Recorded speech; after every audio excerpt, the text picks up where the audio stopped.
Saudara-saudari, salam sehat, Tuhan memberkati kita semua.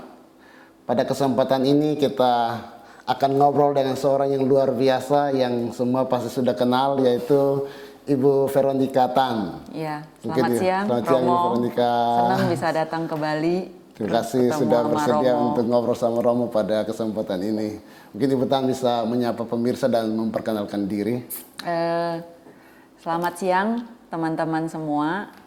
Saya Veronica Tan, tapi sebenarnya Veronica Lim sih. Veronica Lim. Terkenalnya Veronica Tan. Terkenalnya Veronica Tan, marganya sebenarnya Lim. Jadi ini saya ngaku di depan Romo nih. Karena papa, mama, papa itu dari nenek kan pertama dari daratan Cina. Yeah. Jadi waktu nenek sama kakek itu nggak ada surat kawin kan. Yeah. Datang generasi kedua papa. Nah itu sebenarnya jadinya surat lahirnya pakai marganya mama. Jadi ya Tan. Jadi sebenarnya keluarganya keluarga Lim. Keluarga Lim. Keluarga Lim. Ya. Makanya kalau ke Medan kemarin kalau pada nanya Lim, Veronica Lim, ya Veronica Lim dikenalnya. Terus sampai karena marganya Tan, akhirnya paspornya kan semua Tan. Jadi waktu kerja di pemerintah segala macam kan harus pakai paspor, nama segala macam. Nah itu yang tertulis Tan. Jadi makanya inilah jadi berkembang Veronica Tan. Gitu. Terkenal Veronica Tan. Ya. Ya, pada kesempatan ini kita akan ngobrol bersama Ibu Veronica.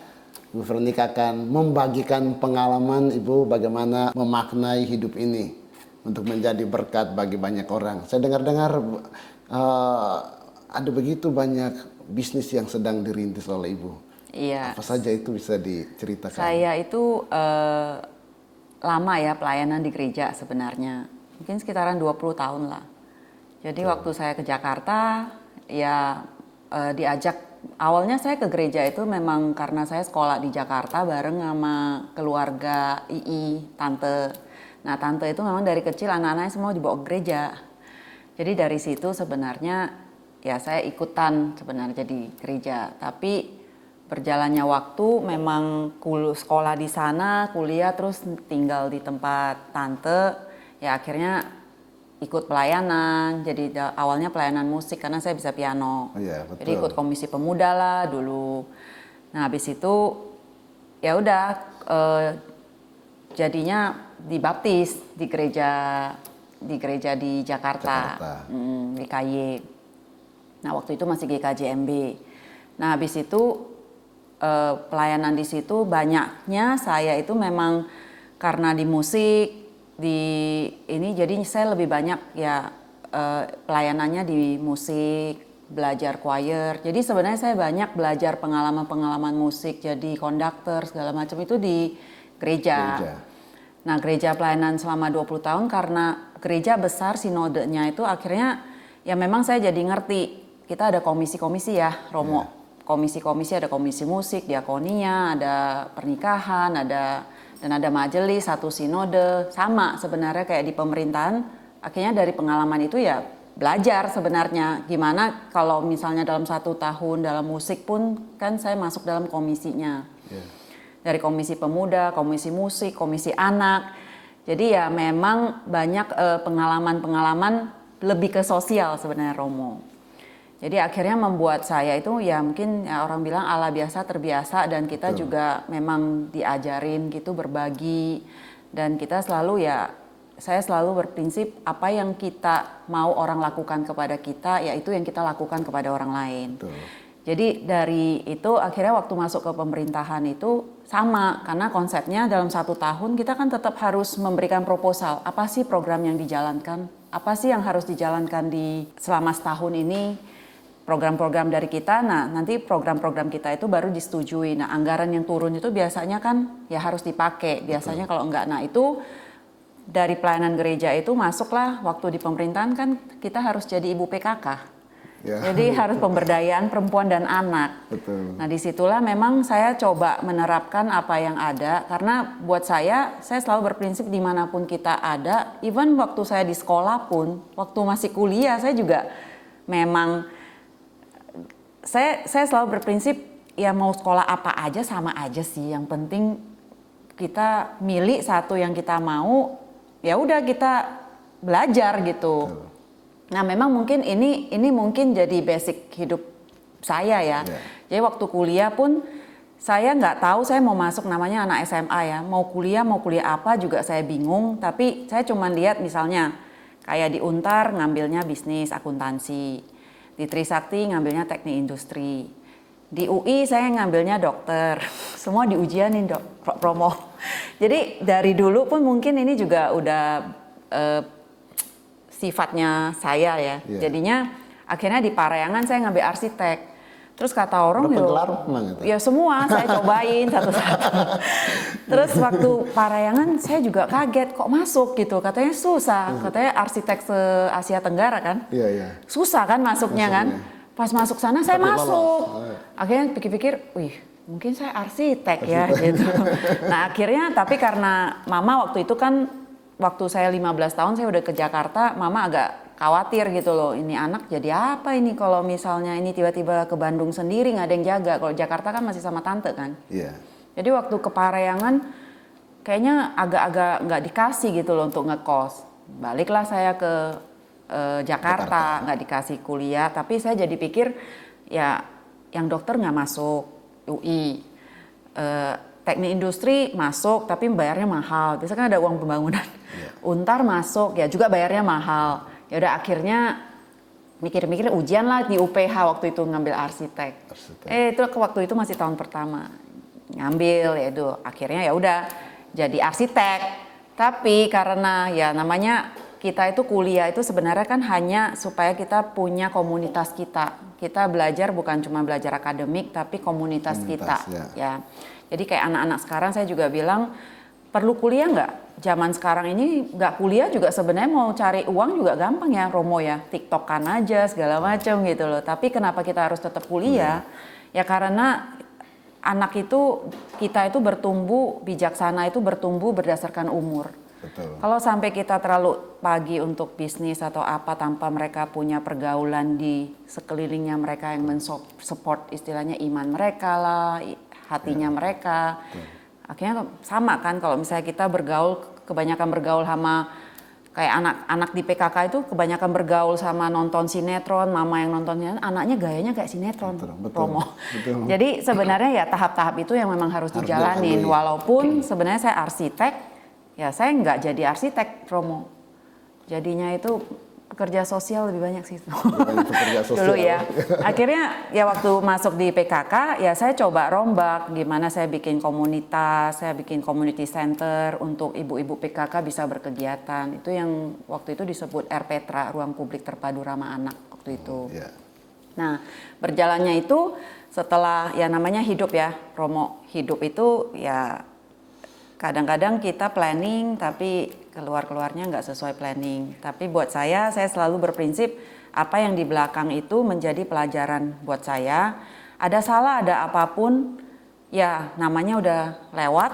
Tapi bagaimana kita menjalankan kehidupan ke depan itu dengan baik. Nah, akhirnya karena memang jalan yang terpilih bukan dipilih, Romo. Terpilih itu saya harus menjalani hidup sendiri.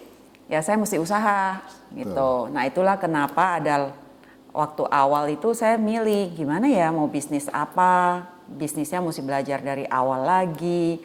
Mau belajar awalnya memang diajak sama teman-teman. Oke, mau join arsitek nggak? Pernah karena saya kan arsitek ya. Basicnya arsitek. Basic saya arsitek. Terus saya mikir, udah parubaya, kalau misalnya arsitek lagi gimana ngejar anak-anak muda yang udah 3D, 4D semua gambar pakai, ya saya juga nggak tahu AutoCAD-nya udah AutoCAD keberapa gitu. Kita ya masih manual, gambarnya perspektifnya juga masih pakai tangan gitu loh. Mikirnya masih di otak, realisasinya susah banget. Akhirnya ada teman yang ngajak mau bisnis daging nggak. Nah itu makanya kenapa awal pertama bisnis saya itu Alfa Agro Indonesia itu yang jual daging impor. Daging sapi itu ya? Iya, daging sapi impor. Premium. Ya, steak impor. Nah saya belajar lah, kenal sama teman F&B, kenal sama importir. Akhirnya Saya pikir kalau berbisnis itu yang penting saya kita berbisnis itu awalnya saya pinginnya itu kalau berbisnis itu bisa berdampak. Tapi waktu mau mulai bisnis itu kan kita memang harus mikirin perut dulu. Betul. Romo, yang penting buat saya kita berbisnis itu tidak merugikan orang lain. Kalau memberikan dampak kepada orang lain itu kepuasan sendiri ya. Betul. Artinya itu sesuatu, tapi yang penting kita punya bisnis tidak merugikan orang lain. Dan saya pikir daging makanan itu kan orang pasti makan. Betul. Nah itu awalnya kenapa mulainya dengan Alfa Agro untuk ya bisnis untuk Ada abonnya juga katanya. ada abon, Ada jadi abon, bikin ya. abon segala macem gitu. Nah karena komunitas saya itu ya saya memang dulu ada di Yayasan Kanker Indonesia juga, Romo. Yayasan Jadi Kanker. waktu itu memang saya lagi jalanin itu bagaimana palliative care. Jadi orang udah terminal akhir tapi mereka bisa melewati kehidupan dengan kualitas hidup yang baik. Jadi tidak kesakitan. Kayak orang kanker itu kan kalau udah stage 4 itu mereka itu harus ngalamin kesakitan banget. Kalau nggak dikasih kayak morfin dengan dosis tertentu itu mereka akan kesakitan sampai meninggal. Nah itulah yang saya pelajari waktu di Yayasan Kanker, bagaimana kita itu mengembangkan paliatif. Jadi paliatif itu adalah mereka dying peacefully. Jadi waktu mereka tahu mereka stadium 4, terminal tidak bisa disembuhkan, tidak harus di ICU, tapi mereka bisa melewati hari terakhir mereka itu bersama dengan keluarga tanpa ada rasa sakit. Jadi itu sebenarnya awal muasal waktu itu tim-tim Yayasan Kanker kita berusaha untuk bikin home service, jadi kayak hospice, tempat singgah. Karena dengan orang yang paliatif dan udah terminal terakhir itu sebenarnya mereka tidak harus membayar mahal untuk rumah sakit. Dan waktu maksudnya zaman kita di situ kan BPJS sampai sekarang itu kan besar biayanya untuk mengisi orang-orang yang terminal akhir, mereka memakai BPJS, tapi akhirnya yang masih bisa disembuhkan itu ngantri terus kan. Nah waktu BPJS mulai jalan itu kan bayarannya kalau udah stadium akhir atau lagi masih ICU itu kan biaya besar. Padahal mau masuk ICU kesakitan pun pasiennya tidak akan disembuhkan. Tapi bagaimana orang itu bisa menerima bahwa setiap manusia itu pasti akan mengalami ya akan bertemu dengan Tuhan lah. Jadi kan bagaimana mereka sisa-sisa akhir itu bisa bersama dengan keluarga. Nah akhirnya tim-timnya ini setelah saya nggak di pemerintahan, inilah yang sebenarnya saya ajak untuk bentuk Love Care. Love Care itu. Jadi Love Care itu adalah aplikasi teknologi. Sebenarnya karena timnya saya itu memang ya apalagi sekarang zaman digital, teknologi kita juga harus cepat gitu. Tapi memang mainnya itu kan di human resource, jadi di sumber daya manusianya. Sumber daya manusia itu kan nggak istilahnya susah ya, maksudnya Romo ya. Kita bukan soal benar dan salah, bagaimana memberikan kualitas, bagaimana mencocokkan dengan kliennya. Nah itu awalnya saya mulai dengan suster, jadi dengan perawat. Jadi perawat yang pasien yang pulang ke rumah, mereka sudah tidak bisa dirawat di rumah sakit, tapi mereka perlu perawatan intensif, misalnya ganti infus atau memang ada yang model yang udah tidur kayak penyakit apa yang tidur aja tapi nggak bisa vegetatif gitu. Nah itu kan kayak perawatan seperti itu kan kalau di rumah sakit kan nggak bisa. Nah itu awalnya mulainya dengan perawat. Tapi setelah kita jalanin sebelum pandemik, setahun, kita uji coba setahun itu memang biayanya kan mahal. Karena perawat itu sekelas perawat kita ada perawat ICU. Biayanya mungkin kalau 1 bulan itu bisa sekitaran, kalau mereka 12 jam kerja kan, kalau biasanya ada pasien yang terminal itu kan harus 2 shift gitu. Itu bayaran mereka bisa 20 jutaan ke atas. Nah untuk kita customer atau klien yang medium aja kan nggak akan sanggup. Betul. Nah pas kita mau mulai jalanin caregiver, nah itulah kenapa saya bilang di luar negeri kayak di Jepang dimanapun itu mereka udah kayak Jepang itu tuh kuat sekali mereka di caregivernya karena itu skill, karena dia perlu ada orang tua atau yang terminal itu hanya perlu kayak companion, perawatan luka dan tidak perlu ada STRI yang harus melakukan sesuatu suntikan-suntikan dokter atau perawat gitu. Nah itu kan mereka bisa diberdayakan. Nah dari situlah sebenarnya timbul ide kenapa kok Indonesia ini kita kan budayanya kayak asisten rumah tangga, mereka itu kan sebenarnya kalau kita itu menaikkan mereka punya profesional gitu, dilatih dengan skill yang baik, manner yang baik, etika dan perawakan dalam arti rapi dan bersih. semua diajarin dengan benar. Masa sih klien tidak mau membayar dengan harga yang lebih baik? Dan mereka juga kerja ya istilahnya standar harga, standar hidupnya mereka itu juga akhirnya sama, tidak kayak ya saya pokoknya nyari mau di mana. Sekarang kita tahu gap di mana mau jaga orang tua atau mau apa itu harganya kan, misalnya kita mau cari kayak caregiver atau apa kan kita hanya cari asisten rumah tangga yang pernah jaga orang tua. Jadi nggak ada standarnya. Nah disitulah timbul ide kenapa kita nggak bikin standarisasi yang baik, itu membuka lapangan pekerjaan dan membuka lapangan pekerjaan pakai hati sebenarnya. Betul. Dan orang tua itu sebenarnya ya kalau misalnya ajak ngomong kita bisa belajar banyak loh, karena mereka suka cerita. Betul ya. Jadi kita dapat ilmu yang mereka ceritain itu sebenarnya cerita lama apa yang mereka karena mereka suka ngobrol. Dan untuk orang tua itu juga bagus karena ada komunikasi. Nah disitulah kita mencoba dari Love Care itu tuh pingin menjadi base di mana kita adalah perusahaan teknologi benar, karena kita pingin jangkauan ini seluruh Indonesia bahkan ke luar negeri. Sekarang sudah di mana saja? Kita ada di Jakarta, di mana-mana. Jadi kita bisa di Bali karena kita apps berupa digital gitu, Romo. Cuman ya memang skill dan segala macam itu kita lagi coba akreditasi ke pemerintah, apakah itu bisa menjadi satu standar masukin, dan bukan cuman perawat gitu loh. Perawat itu kan dia bisa D3, S1. Nah kalau secara caregiver itu kan sebenarnya tidak ada ininya. Tapi kita bisa akreditasi semacam skill yang disetujukan dengan standar minimum mungkin gajinya berapa. Nah itu kan kita menaikkan standar pekerjaan, tapi sekalian juga membuka lapangan pekerjaan. Nah, customer puas dong. Ke luar negeri. Betul, customer juga, klien juga harusnya puas kalau memang standar mereka bagus. Ya match mereka, bayar dong. Itu namanya penghargaan, apresiasi kepada sebuah pekerjaan yang pekerjaan yang bermoral ya. Kita punya hati, bagaimana kita mencintai orang tua itu seperti orang tua kita sendiri. Gitu. Nah itu pengalaman saya, Romo, yang luar biasa. Saudara-saudara, luar biasa apa yang dikisahkan oleh Ibu Vero dalam merintis Love Care ini. Iya. Kemudian dari merintis itu ada tantangan. Ya, dalam merintis yang paling menantang hidup adalah memang Love Care buat saya, karena itu yang saya bilang.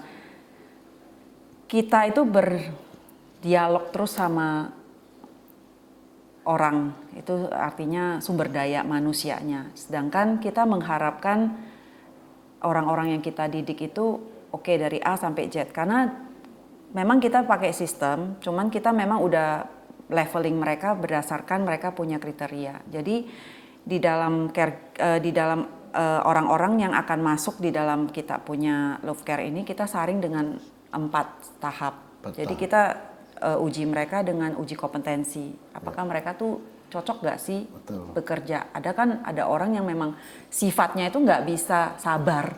Itu nggak mungkin gitu. Nah itu diuji. Terus kedua yang psikologinya itu ya kita harus uji apakah, karena ini kan menjaga orang dan datang ke rumah orang.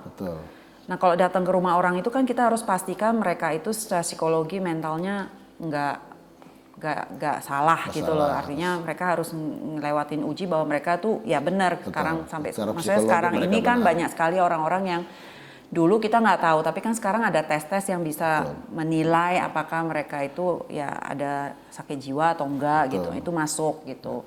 Nah ketiga kita memang uji kita memang uji kemampuannya. Misalnya kayak memberikan obat 3x1, terus 1x3. Dia paham tidak? Dia paham atau enggak? Salah gitu. Obat bahaya. Karena menurut kita sepele ya, tapi kan itu buat kita kalau taruh ke mereka itu ya kita juga mikir mereka ngerti nggak arti Betul. 3x1 sama 1 kali 3 gitu. Nah sisanya itu ya kita ke etika, bagaimana mereka ini, yaitu semua diuji berdasarkan tahapnya mereka. Nah dengan pertanyaan-pertanyaan kalau mereka tidak lulus pun sebenarnya kita tuh nggak kayak oke, jadi banyak sekali tantangan yang terjadi adalah zaman sekarang ini para misalnya dari SK kesehatan pun mereka keluar, mereka lebih gampang nyari pekerjaan yang lain yang langsung dapat, misalnya jaga supermarket, tidak perlu mikir, tidak perlu apa. Kalau masuk ke Love Care kan harus tes. Ya. Dan buat mereka udah ketakutan tes. Karena kita menilai mereka juga nggak mau dinilai. Itu sebenarnya tantangannya. Akhirnya mereka lebih suka instan. Jadi dapat job. Zaman sekarang iya. Jadi mau dapat, walaupun mereka awalnya murni kuliah, mau ke sekolah kesehatan, tapi akhirnya keluar, yaitu yang saya bilang karena mereka juga pikir mau dapat, pertama mereka mau dapat uang cepat. Mereka nggak mau di training lagi, nggak mau diuji lagi, karena dia pikir udah sekolah ngapain, apa perlunya. Nah itu yang perlu kita edukasi, bahwa ada standar tertentu kalau kita pas, kalau nggak pas pun sebenarnya kita masih bisa kasih, karena ini kan skill. Betul. Jadi kita bisa ajarin gitu loh. Kita hanya pengen tahu standar si perawat ini ada di mana.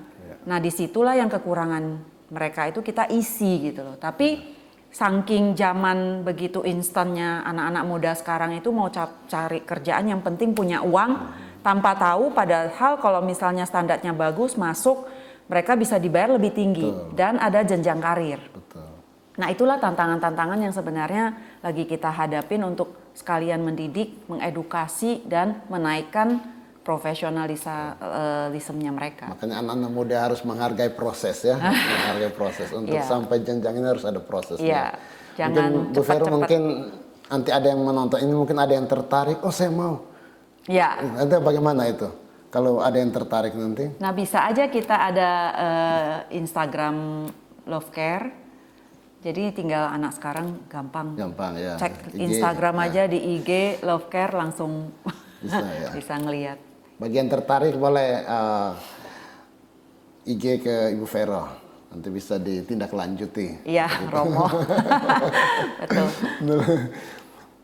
Yang berikut, bagaimana Ibu bisa mendampingi anak-anak untuk mereka bisa sukses? Saya lihat Niko, bagaimana dibimbing oleh Ibu supaya meniti karir. Kayaknya ada kafe yang dirintis oleh Niko mungkin. Iya. Itu bagaimana ceritanya?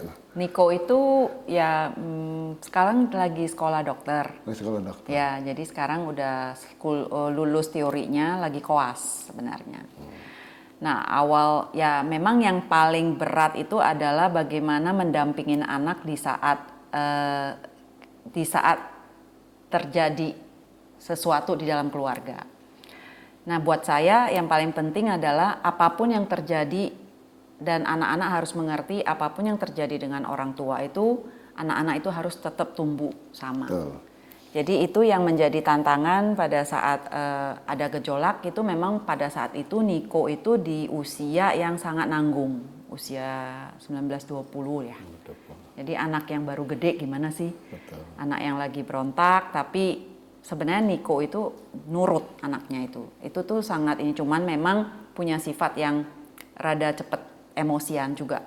Jadi memang itu yang terjadi pada saat lagi bingung istilahnya. Tapi kuliah ya terus berjalan. Yang penting buat saya setiap anak itu memang unik ya. Kayak Niko, Nia itu anak perempuan saya yang pada saat itu memang masih umur 15-16, beda 3 tahun. Tapi memang mungkin anak perempuan kali ya. Jadi lebih tone down dan lebih dewasa lah dibanding kalau Niko itu kayak, kan kemarin ikut boxing itu juga. Oh gitu ya. Pokoknya anaknya itu ya energik lah. Memang sukanya emang beda lah. Maksudnya beda sama Nia. Kalau Daud itu memang lebih kayak yang slow, pace-nya lebih kayak saya sebenarnya.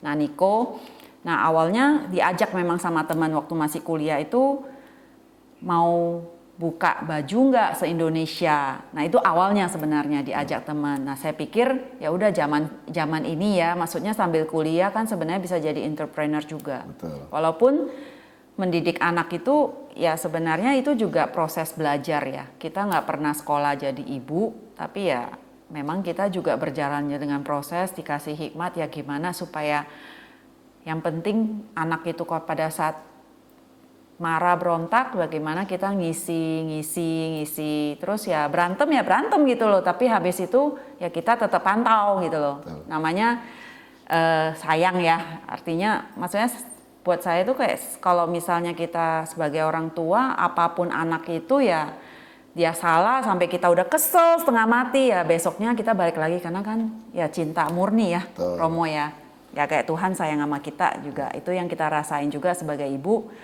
Ya gimana pun apapun itu kita merasa ya kita tetap harus maafin dah, kita harus mulai lagi karena kan kita juga nggak mau nanti dia jalannya gimana, ya harus sabar aja intinya gitu loh Romo.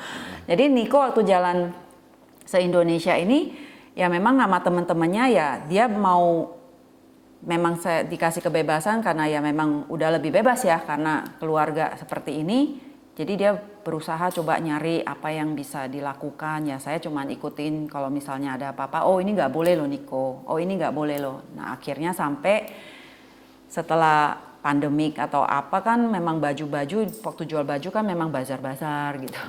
Setelah itu kayak nggak berjalan. Akhirnya diajak kopi. Nah itulah sampai sekarang Niko ada sama partnernya itu sambil belajar bisnis itu ya jadi kopi se-Indonesia ini. Cuman saya bilang ya sama, maksudnya sekolah tetap harus sekolah. Ya, entrepreneur itu side gitu loh. Ya. Tapi kita dari entrepreneur bukan masalah kita ya bisa kaya langsung atau apa atau masalah itu sebenarnya bukan itu jadi main poinnya kita gitu. Maunya ya dari entrepreneur itu akhirnya dia belajar ketemu orang seperti apa, bisnis sesusah apa, nyari duit itu susah loh gitu. Nyari duit itu bukan bisa tidur aja, tapi maksudnya harus ada usahanya, harus ada kerja, mau fokus gitu. Nah dari situ kan sebenarnya dia belajar pengalaman dengan sendirinya. Betul. Tapi ya pendampingan tetap ada karena semua anak kan tinggal sama saya. Ya. Nah itu aja sampai sekarang ya. Namanya jadi ibu itu kan belajar terus ya Romo. Betul. Gak ada ibu yang langsung bisa gitu. Saya juga belajar, cuman bedanya buat saya sama orang tua dulu ya, kita memang beda. Kalau orang tua dulu ngomong aja, kita udah langsung nunduk. Oke. Sekarang enggak, pokoknya enggak. Ya udah kita nunduk. Anak sekarang nggak bisa. Kita gituin dia kabur. Ya. Romo. Akhirnya harus diajak diskusi, harus diajak kayak teman, harus nggak bisa ngomong oke, nggak boleh tetap nggak boleh, nggak bisa juga Romo. Jadi kita harus kalau pada saat sama-sama lagi emosi ya udah sama, diemin, nanti besoknya ya diomongin lagi. Jadi itu yang sampai sekarang ya berulang-ulang. Saya rasa sebagai semua orang tua juga sama ya, mau yang terbaik buat anak tapi ya memang ada cara tersendiri untuk menghadapi anak zaman sekarang. Zaman now. Luar biasa Ibu Vero dalam mendampingi anak-anak. Semoga mereka bertiga sukses untuk masa depan mereka. Makasih Romo. Luar biasa Ibu Vero dalam mendidik anak-anak. Ya, saudara-saudari, pada akhir video ini mungkin Ibu Vero bisa memberikan statement kepada pemirsa bagaimana mereka bisa memaknai hidup ini dan bisa sukses dalam karir untuk menjadi berkat bagi banyak orang. Buat saya ya tidak pernah ada sesuatu yang mutlak ya kecuali Tuhan. Nah kita itu hidup di dunia ya proses belajar. Nah saya yang paling penting dalam hidup itu adalah jangan pernah menyesali kita ada di dunia ini karena ya memang kita sudah ada dan memang kita harus jalanin hidup. Yang paling penting kita nggak pernah patah semangat dan kita selalu memberikan solusi untuk apapun rintangan yang ada di depan kita. Betul. Dan ya tentu dengan keyakinan kita masing-masing Romo ya. Karena selalu ada Tuhan yang menjadi kekuatan kita. Baik saudara-saudari, semoga obrolan bersama Ibu Vero yang luar biasa ini kita bisa menimba hal-hal positif yang luar biasa. Bagaimana Ibu Vero bisa meniti karir dalam seluruh perjuangannya ini sehingga bisa menjadi berkat bagi banyak orang, terutama love care yang sementara dikembangkan. Dan juga bagaimana Ibu Vero mendidik, mendamping anak-anak supaya mereka sukses ke depannya. Makasih Terima juga kasih, Romo Vero. untuk waktunya. Semoga Tuhan memberkati selalu, sukses selalu bersama anak-anak. Ya, Romo.